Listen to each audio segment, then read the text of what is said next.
This is Mega Nigga. Ultrameganigmatic. Ha! What's poppin'? Yeah, man. It's going down, man. Back at you niggas again. Came with the ammo this time. Gonna get back into this King of Pop thing, you know what I'm saying? I'm gonna kick this one off. I gotta give a shout out to Will I Am and the Black Eyed Peas, man. This shit's crazy, bro. I can't believe it. So amazing. Yeah.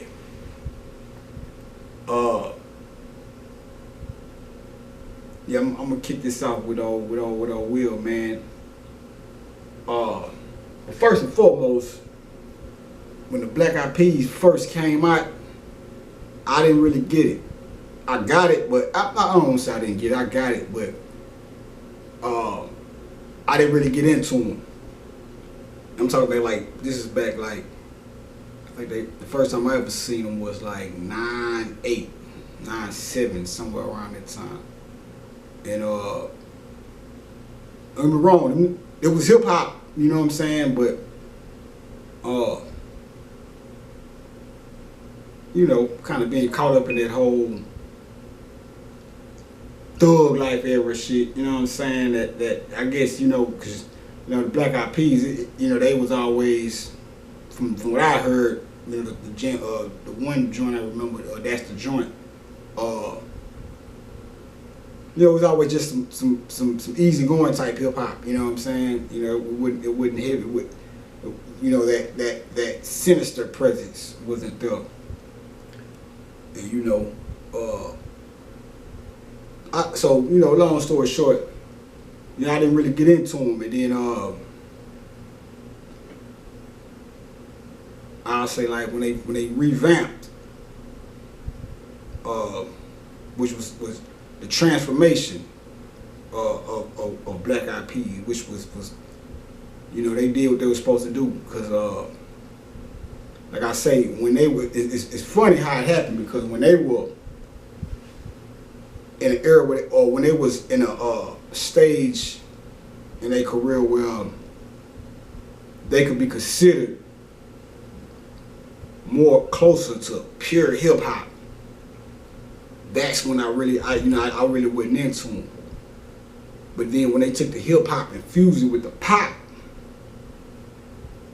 ironically, that's when I started digging them. Now, I'm not gonna sit here and tell you I got all the goddamn Black Eyed Peas albums since they got Fergie and all that shit, but the jams I was hearing when I really started getting into them is around that time, right? Shit, funny. It was the same around the same time when Mike passed, that summer, 2009 summer. You know, right before I got out of jail and shit, that's when I was really getting, you know, because in jail, where I was at, you had a radio, you can get a radio, but the frequencies you picked up, you know, kind of vary from day to day, and where you were on the facility,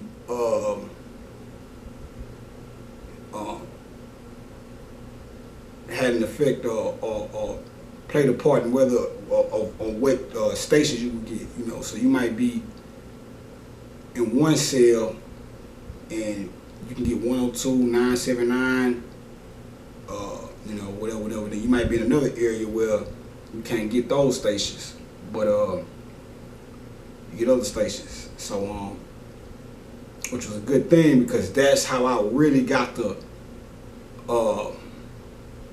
that's how I really got a chance to develop an appreciation for music outside of just rap, you know, R&B. you know, the pop thing, because I on that summer, where I was at, the only station I could really get clear was I can't remember the name of the station, but it was the station that was located out there in the area where because I was in a little place called Woodville, and you know, it's a country town, so you know, one radio station would be for like, you know, I guess all the little surrounding areas or whatever. So I can't remember the station, but basically it was like a pop station, basically, you know, just to put it in to phrase it off. But and that's how I got to really, you know, get into the pop side of things, man, and really realize that, you know, it's some good music. Like, cause I never been biased towards any type of music. It's just, and that's why it's good to step out your comfort zone, because I never been biased to any form of music. But growing up, you know, with us, it was straight up. Once you stepped outside the R&B realm, the hip hop and R&B realm, you know, it was rare. We would just put it like this: it was rare, especially for my area. It was rare for black folks or young black folks to step outside the hip hop and R&B realm, because the hip hop and R&B, you know, it was so powerful. You know, we just had a clutch on us. You know what I'm saying? You know, you look at our parents or people that came before us. Well, for my era, I'm 36. People that came before us, you know what I'm saying? You know, they I think they had a little bit more of a sense of variety in regards to what they listened to. You know what I'm saying? You know, after nigga go, you know, you go listen to Wu-Tang Forever, the nigga Ghostface got a line where he say, bugging out for Bon Jovi hits. You know what I'm saying? You know, he's a little older than me. You know, so you know, that's a reflection of how, you know, the era before, you know, the era before the era that I came up in, you know, they was a little bit more, probably a little bit more, what's the word I'm looking for? They had a little bit more of a variety of music that they would listen to or whatever. But anyway, 2009 summer, the same summer Mike passed, you know what I'm saying? That's when around the time they came out with Meet Me Halfway, and I think they had another joint on radio circulating. But Meet Me Halfway was a bad motherfucker. I liked that shit. That was some good shit. And that's when I really just started listening to it. I was like, you know, this shit, you know, it's not the type of hip hop that, or the type of music that I predominantly listened to coming up. But when I tapped into it and a whole bunch of other joints, you know what I'm saying? I was finna name a couple more, but as far as other artists or groups with them. But anyway, you know, they came out with that. I think it was another song they had, you know what I'm saying, that I was feeling. But Meet Me Halfway, that was a bad motherfucker. And you know, which is funny how life is, because like I said, when they first came out with the hip hop joint, you know, with That's the Joint, That's the Jam, I wasn't really feeling it, you know, but that's because I was used to the, you know, more so of the gangster shit and the player shit, you know that. But you know, with them, which is commendable as well, because it's like you can look at the Black Eyed Peas as a group that, you know, they kind of went against the grain when it was more popular to rap about street life type of shit, you know what I'm saying? And it's like, you can look at them as like one of them groups that was like, nah, man, that ain't really my lane. You know, we like to party, you know what I'm saying? You know, they could have sold out and started packing guns and shit and all that, but you know, they chose to, nah, man, we gonna stay in our lane. And then eventually they revamped, transformed, which is a word that is relevant to the whole scheme of this video right here when we get back in the mic. But you know, they transformed. You know, back in the game, we would have called that selling out. You know my 90s niggas and shit. You know how we came up. You know what I'm saying? Once a nigga start making some shit that sound poppy, niggas would be like, oh, he's selling out. You know what I'm saying? So on one hand, motherfuckers would look at a group like Black Eyed Peas and be like, they sold out. But nah, the way I look at it is, they transformed and broke away them goddamn boundaries. Like, the shit that they got out now as far since they revamped. Cause I know, I'm more familiar with the new Black Eyed Peas than I am the old ones. Like I said, I only remember the one joint, the one song that's a joint, that's a jam. But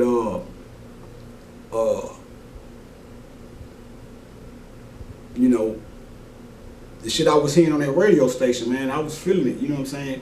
And I'm just grateful that I'm able to grateful that I'm able to not just put myself in one box and be like, if it ain't hip hop, I ain't on it. If it ain't R&B, I ain't on it. Or if it ain't black type of music, I ain't on it. Because all actuality, all music is black music. Rock and roll, you name it. Country, that shit come from the blue. It ain't nothing but the blues. So all that shit about, I don't know what that shit was with the Lil Nas X thing, but I peeked in on it and shit. But you can't knock this man or say that his shit shouldn't be played on country stations or whatever, based on the fact that he's black or he's bringing black flavor to that world. Because at the end of the day, if it weren't for black people, it wouldn't be no country. If it wasn't for the blues, it wouldn't be no country. The blues is nothing but white people's version, if you want to call it that, of the blues. You know what I'm saying?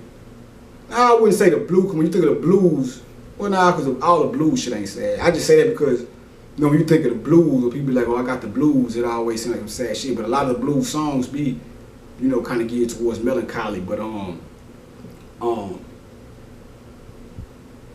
just glad I was able to transform myself basically to where I can appreciate the type of music that was outside of my, for lack of a better phrase, comfort zone. You know what I'm saying? And that's what sometimes we gotta do as people.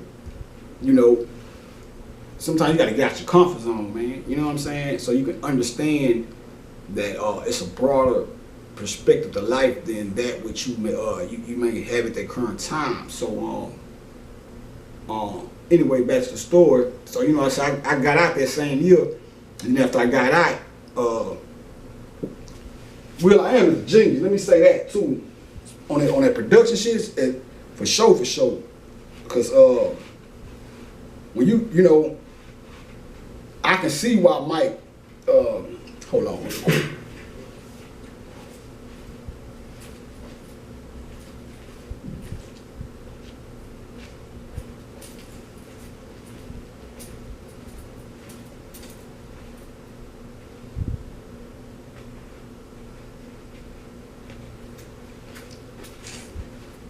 Yeah, I can see why Mike,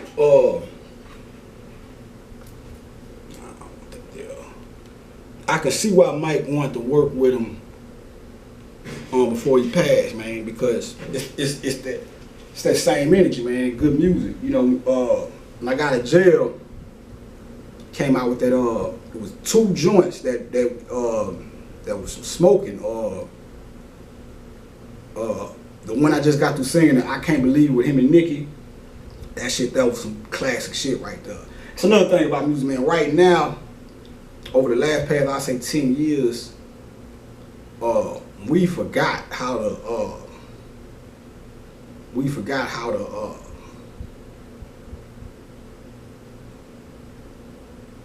recognize classic quality music. You know what I'm saying? And a lot of that has to do with the music industry, because basically what we've been doing is waiting for the music industry to tell us what's classic. If the magazine ain't see it, or if it ain't hit on TV, it's just another thing. But if the media makes it a big deal, then we be like, oh, it's a classic. blah blah blah blah blah. Or just like with the whole Marshall Mathers thing. Only reason motherfuckers be calling him the greatest rapper alive is because that's what the goddamn media been pumping. That nigga ain't, you go listen to Big Pun, that nigga ain't nothing but, like I said, nigga ain't nothing but a combination of cannabis and Big Pun. So, but the media tells you that he's the greatest rapper of all time, and that's because he's white, and they want you to view white as the top race on any goddamn category. So, but anyway, this ain't, we ain't gonna make this too much about race and shit, but because when you look at that song right there, man, that's a bad motherfucker right there, man. You know what I'm saying? When will.i.am, his production is ill as fuck.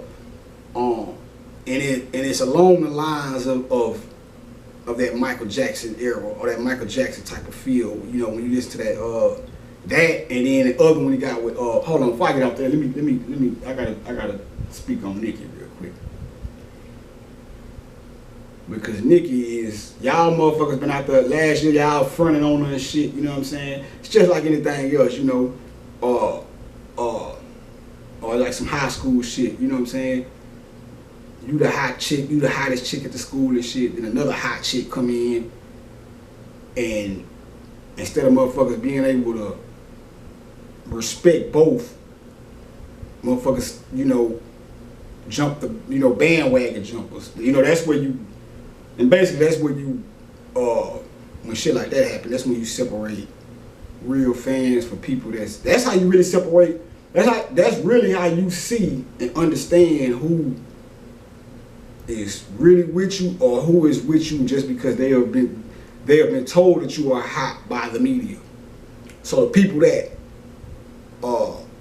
only felt Nicki was live or is live based off the hype that the media put out, those are the ones that when Cardi B came, like, oh, fuck Nicki, you know, fuck Nicki, it's all about Cardi now, you know, that, you know, as if you can't like both of them and shit, you know what I'm saying? Because, you know, they both live. Like I say, with Cardi, it would be good if she started writing her own rhymes. The music she's doing and shit is good, you know what I'm saying? It's cool and shit. But if she was to start writing her own rhymes, it'd be, at least from people, from my, at least from the perspective of people like me, it'd be more appreciated if she wrote her own rhymes. And but that don't mean, even though she might not write out her own rhymes, that don't mean that the music still isn't good and shit. You know what I'm saying? It's just, it's really fucked up how they pit. It's always got to be a situation where they pit motherfuckers against each other. But or whether it be the media or just society, period. Cause we, you know what I'm saying? We can take it out the hand. We can take it out the hands of the white man and put it right back into the or the media or whatever the fuck you want to call it, and put it right back into the hands of the people. Cause people do that shit. You know what I'm saying? You know, they automatically feel like, well, you got two people that are doing the same thing. Who's the best? And you know, it's cool to have your favorites and feel like this one's better than this one or whatever. But you know, sometimes shit go too far. You know what I'm saying? And then the egos of the actual people start kicking in and shit. And you know, it escalates even more. So the artists have to be more responsible and understand that understand how to serve the fans and respect the opinions and suggestions of the fans, but not letting the fandom run them. You know what I'm saying? But that song, I Can't Believe It, is so amazing, which is fitting for, you know, this video segment I'm doing right now.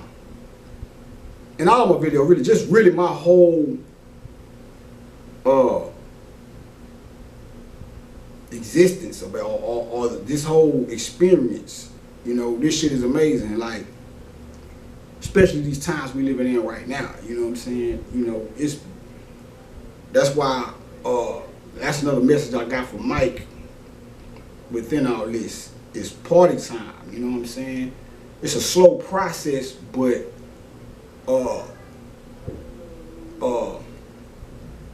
you know, we black people, and I'm speaking to the whole world, cause I got worldwide love. You know what I'm saying? But in regards to black people in particular, we should really be rejoicing because man, we done been through so much shit. And white folks should understand that. You should feel alienated when I speak like this, because if you really down with niggas, then you would know, you'd be clapping your hands right with us. You know what I'm saying? Because we went through a whole lot of shit. You know what I'm saying? That's why even when, you know, we talk shit about people that be out there doing dumb shit or whatever, you still have to have a little bit of restraint with that. Cause I talk shit about motherfuckers too. I done talk shit about Will I Am, you know what I'm saying? And, you know, my bad though, bro. I salute you, you know what I'm saying? But and just talking about these entertainers and shit all together, you know what I'm saying? You know, some people, see, it's a difference between somebody that sees things that's going on and know what's going on and speak on it for the sake of building. Then you got some people that just try to make a career off of things that these entertainers do. So you got a group of people that sit around and wait for the next story so they can make a living off their input. And ain't nothing wrong with that in particular, but with some shit, it ain't what you do, it's how you do it. You know what I'm saying? Like the niggas I come up listening to, you know, you'll hear them talk shit about a whole lot of entertainers within the context of how within the context of the effect that it has on our people, and also with the understanding that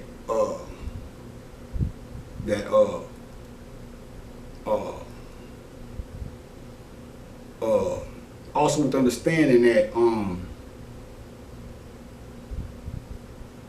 you know, some of this shit gotta happen. You know, even the shit we complain about, me myself too, you know what I'm saying? But I'm conscious of the fact that even some of the shit that I might be like, man, that's fucked up, that nigga should have did that, and blah, blah, blah, blah, blah. At the same time, I know it had to happen. You know what I'm saying?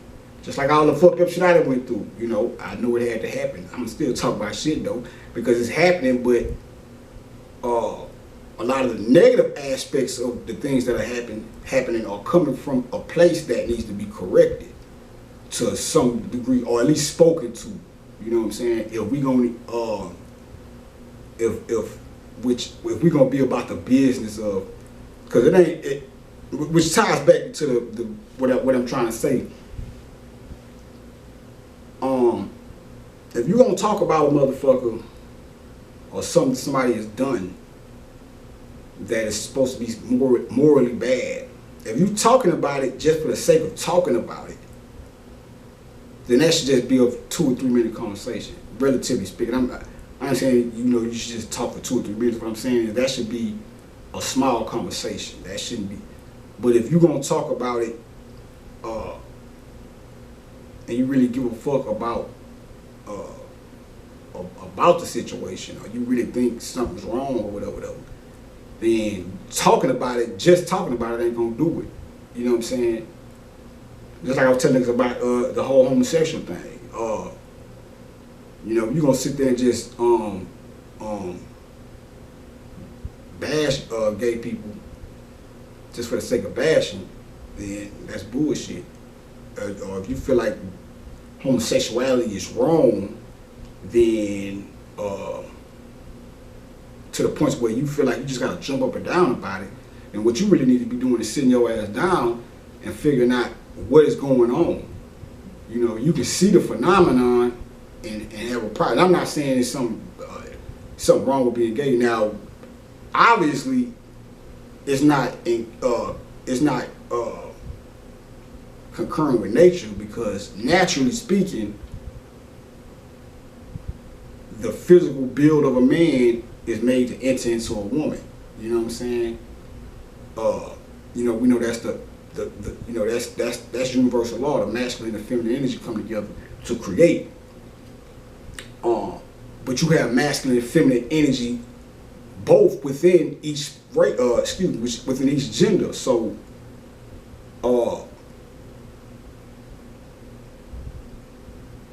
two people of the same sex coming together as far as being intimate or being lovers, on one hand, we can look at it and say it's not natural, but on the other hand, by both of those people having both in them, both male and female in them,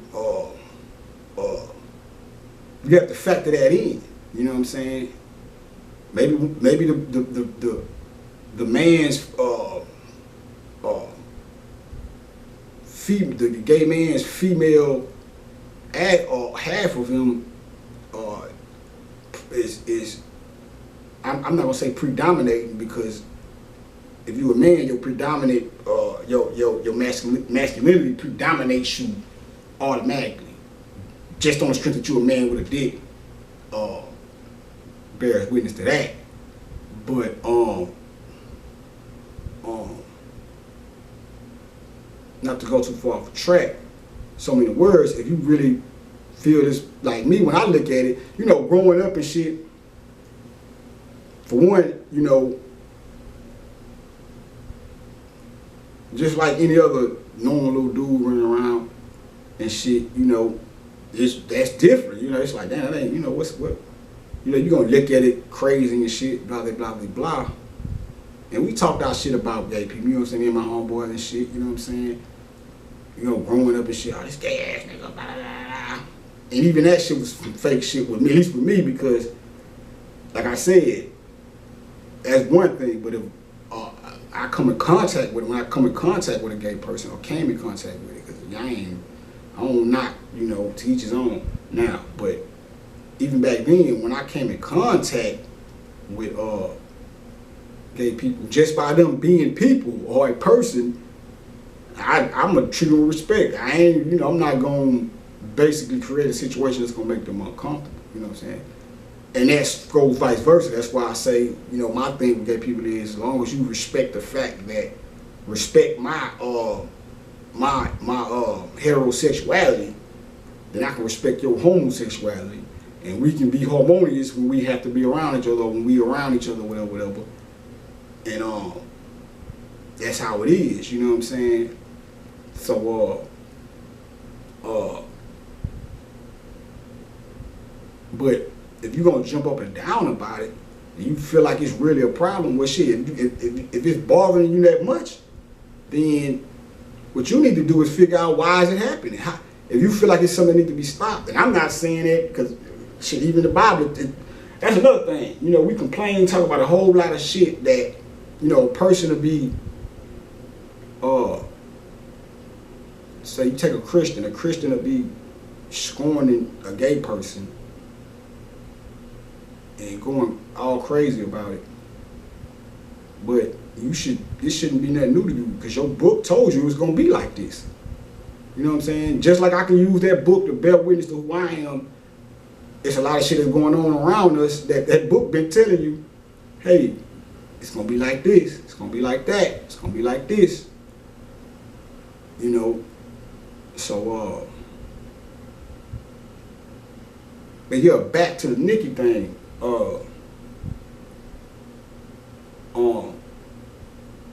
When you were listening to that song, I Can't Believe It, that's a bad motherfucker. That shit even brought the snake back. Remember when they was doing that shit there? They was on the hell rocking that. But I think that's the part. When you look at that Nicki, I think that's the part. I understand where you gotta reinvent yourself and shit, but I think that's the part of Nicki that she need to put back into the equation. You know what I'm saying? That crazy Nicki, living life off the wall. When she first came out, that schizophrenic type flow, that You know, you go look at it in that video, the dun dun, that all that, you know, that shit, that's the shit you need to factor back in my opinion, you know what I'm saying?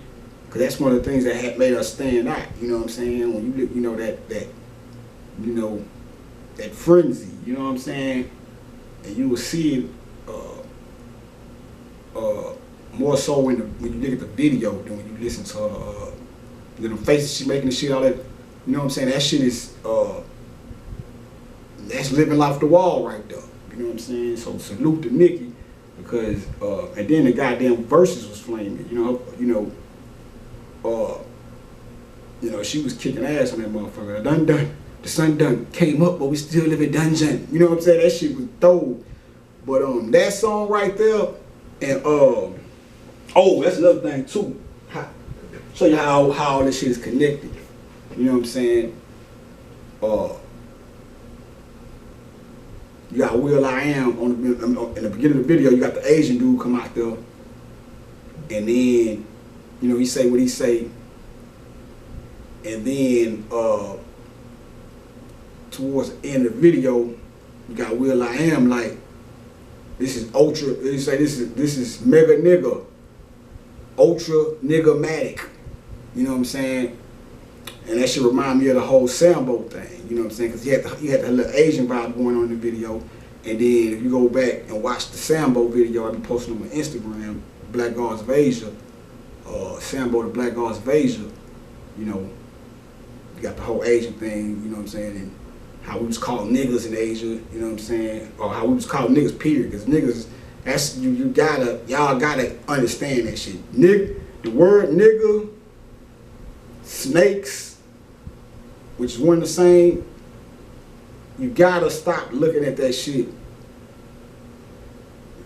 Fuck all the trying to separate it. Well, we're nigger, they're nigger, they say nigger, and we say nigger. And all that shit is the same thing. Niggas is niggas. And that shit is not as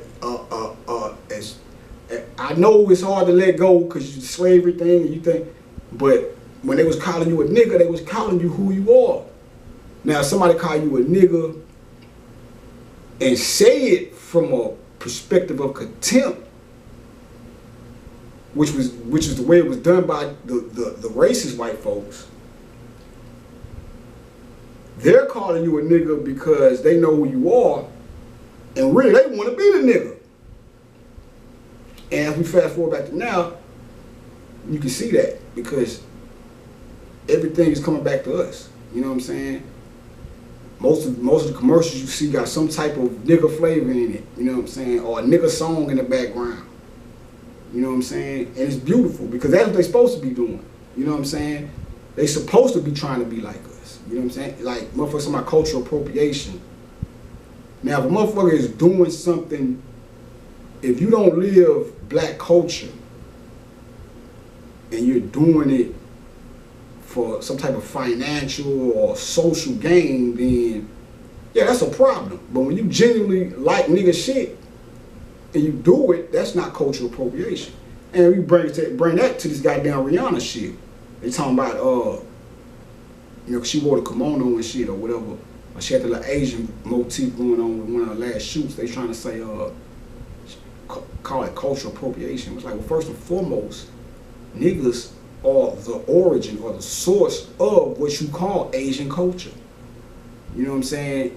Those people over the Asians we see now, think of now, they have lighter skin, but all they come